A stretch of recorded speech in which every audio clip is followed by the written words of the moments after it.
से ये भाई पूछते हैं कि अगर कोई शख्स वॉशरूम में मुकम्मल कपड़े उतार कर गुस्ल करता है, इस तरह से उसका वज़ू होगा या नहीं, और क्या वो उस वज़ू के साथ नमाज पढ़ सकता है या फिर उसे नमाज के लिए दोबारा से वज़ू करना पड़ेगा। भाई ने बहुत ही अच्छा सवाल पूछा है। भाई के सवाल का मतलब है कि अगर कोई शख्स बराहना होकर गुस्ल करता है, क्या इस तरह से उसका वज़ू भी हो जाता है और फिर वो इसी वज़ू से नमाज पढ़ सकता है या नहीं।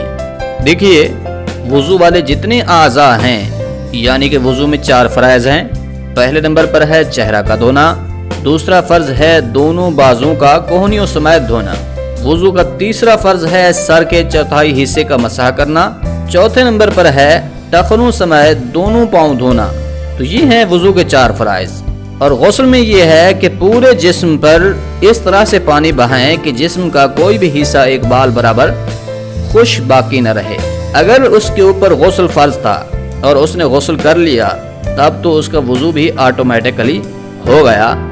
लेकिन अगर उसके ऊपर गुस्ल फ़र्ज तो नहीं था, बल्कि वैसे ही सफाई या ठंडक हासिल करने के लिए नहा रहा था, अब भी जो वज़ू वाले आज़ा हैं वो धुल चुके हैं, जो कि वज़ू के 4 फ़राइज़ हैं वो अदा हो चुके हैं, तो फिर उसका वज़ू हो गया है और उसी वज़ू के साथ वो नमाज पढ़ सकता है।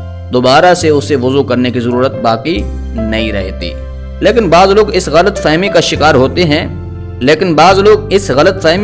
होते हैं कि जो शख्स नंगा हो गया है तो उसका वज़ू टूट चुका है, लिहाजा अगर कोई शख्स नंगा होकर गुस्ल करता